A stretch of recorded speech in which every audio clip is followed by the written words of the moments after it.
Mike Vessa from the class of 77. I'd like to invite Vince deLalla up to the podium.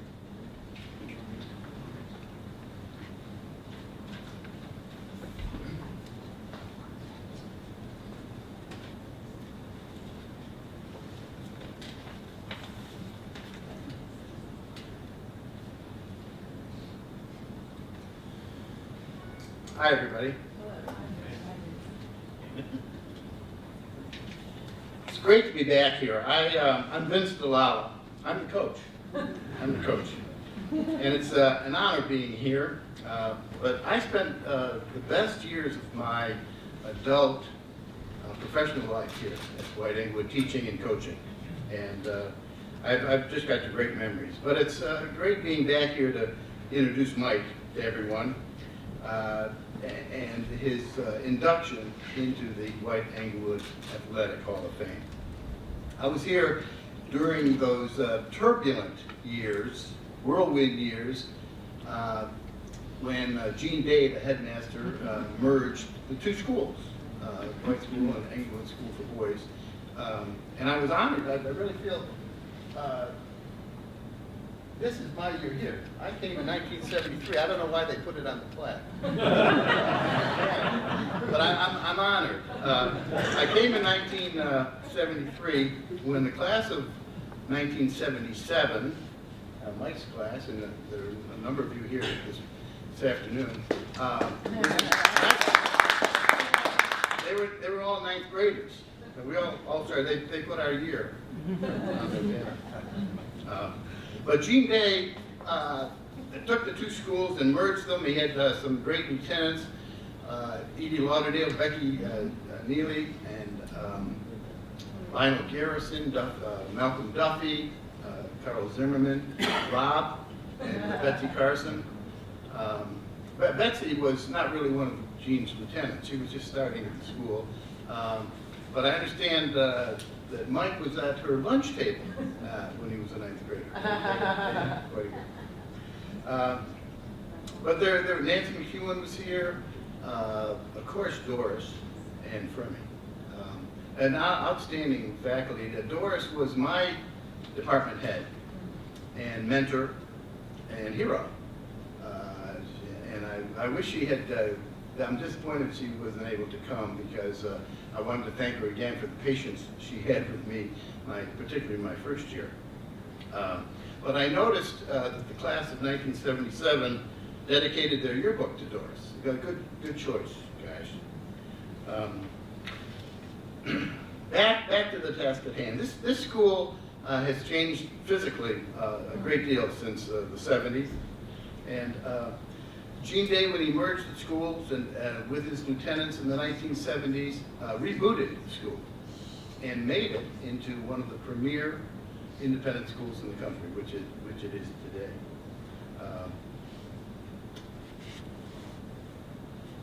I was here, and Mike was here back then, and I don't know if this is on your plaque, Mike, but when he was a senior, he dressed up in Halloween as a Dwight-Englewood cheerleader. We're going to write that on the back of the plaque. That's on the back of the plaque. But Mike's first year, freshman year, was my first year, as I've said, and I taught a one-semester course in religion. That's why I was hired. I was hired to coach the varsity baseball team and coach this required religion course, which all ninth graders had to teach. So if you're in the class of 77, you had me for religion one of those 2 semesters in your ninth grade year. The baseball, Mike was a catcher on that team. And that team did very well, won the conference championship. So at the end of the year, and this was kind of my introduction to the independent school world, Gene called me in and said I had done a good job that year, and said, but you know, I can get anybody to coach baseball. I guess he figured, you know, if you're a boy and born in the United States, you could coach baseball. He said, I can get anyone to coach baseball. I need you in the wrestling room. So he switched me in my second year from head baseball coach, which I actually knew something about, to head wrestling coach, which I had never done. So, and then the required religion course, and you may not remember this, became an elective in my second year, which meant nobody took it. So that went away. So my whole reason for being hired went away, but they stuck with me another a few years. And I'm really glad now that you have an athletic Hall of Fame, because if you didn't, you'd have to make one this year for the likes of the two-time Olympian here and for Mike Vessa. These are the kinds of people you want to develop your Hall of Fame around. There are few people who have contributed to their school's athletic program as much as Mike. And you go around the country and you won't find many people who have contributed more. We're not talking about a star athlete. Mike was a good athlete. But he holds 9 varsity letters. 9. Do the math. He might have started when he was in 4th grade. I don't know. But he has 9 varsity letters. He competed in baseball, in football, in wrestling, and in lacrosse. An amazing 4-year career here. Just listen to some of the awards and accomplishments. The Ups and Ducks Award, the Palakian Sports Aid Award, first place and most valuable wrestler in the Fairfield Invitational Wrestling Tournament, first place in the Locust Valley Invitational Wrestling Tournament, first team All-State in lacrosse, and the prestigious Luke Ward Award. As a senior, Mike captained 3 teams. He captained the football team, the wrestling team, and the lacrosse team. I coached, was assistant coach in football for 4 years, and I coached Mike for those 4 years, but I was the varsity wrestling coach, and that's where I really got to know Mike very well. So suffice to say, Mike excelled in athletic ability, but in leadership and in sportsmanship. And he epitomized the very values of this school. Like his brother Paul, he was an all-around athlete and an excellent leader. I got to tell you one little story. When he was a captain, when he was a senior, we were in practice one day, and a little 7th, maybe 8th grader, I don't remember which, 7th or 8th grader, came up to me crying. In those days, the 7th and 8th grades practiced with the varsity for the first half hour or so, and then they were dismissed. The little 7th grader came up and he was crying. And what's the story? Well, his valued, newly acquired Dwight-Englewood jacket was missing from his locker. Oh dear. Well, I stopped practice. That's 28 years old. Stopped practice, and I didn't know what to do. I brought the team together.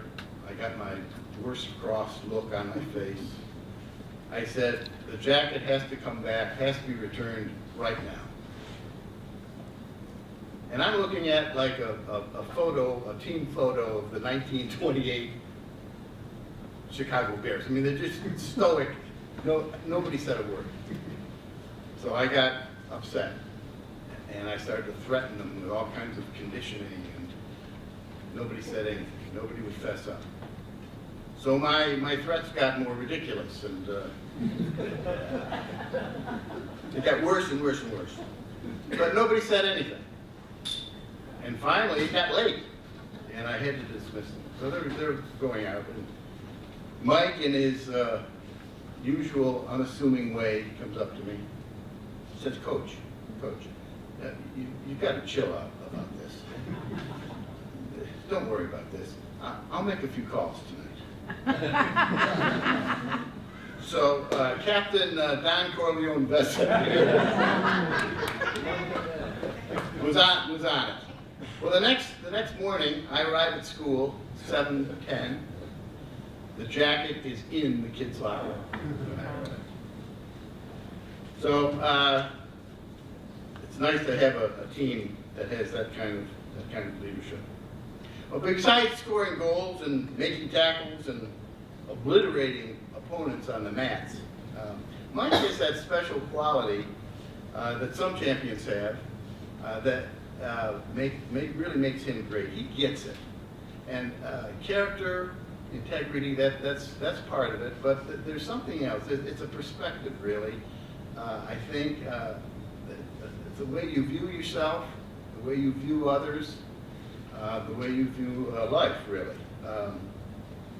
Mike has been a member of my personal Hall of Fame since those early years, and that's why.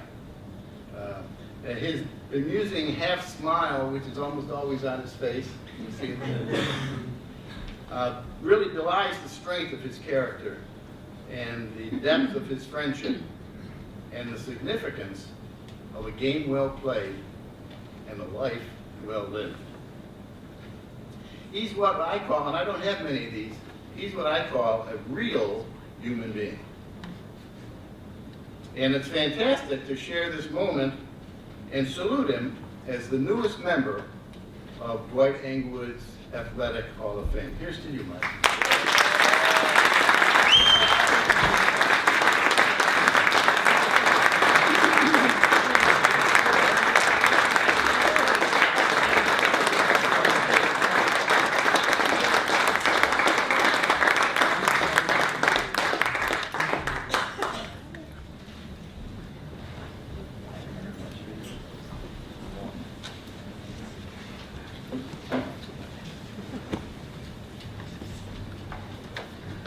Good afternoon, and congratulations to our distinguished alumni, Susan and Dick, as well as the other Hall of Fame inductees.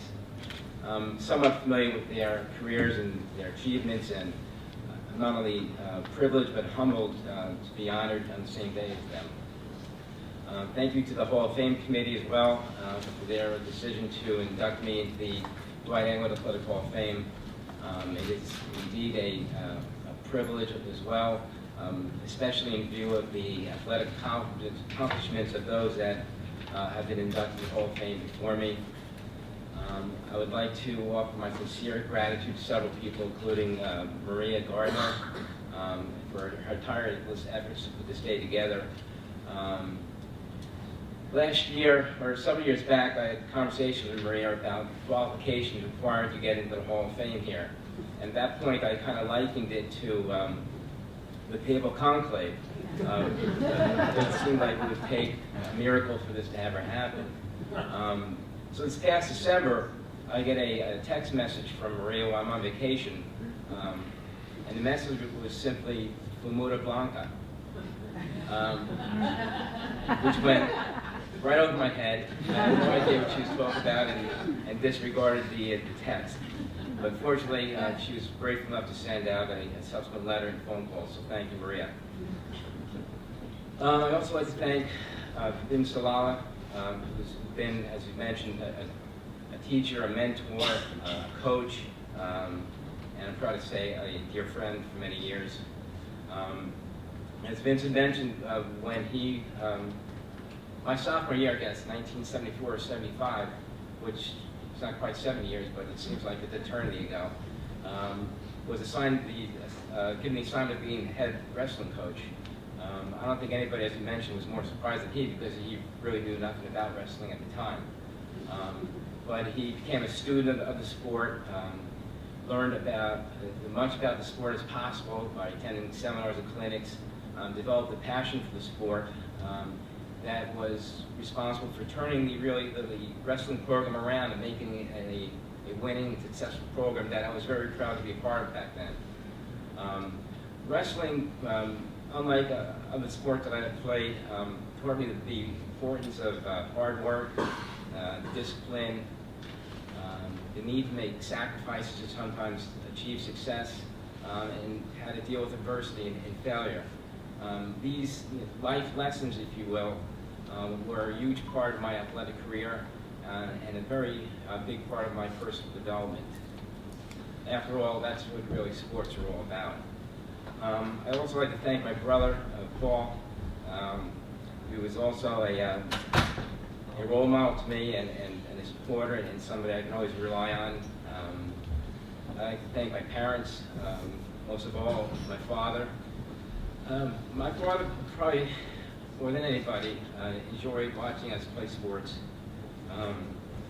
He was always seen around the football field, talking with other parents and taking pictures of us, which he subsequently compiled in binders that have real value to us today that I think to look back on. While unfortunately he's passed away, I think he would have looked on this day with great enjoyment to see me up here. When I look back on this day and reflect on it, I will do so with great pride and appreciation. Thank you. Thank you to my friends and thank you to my classmates.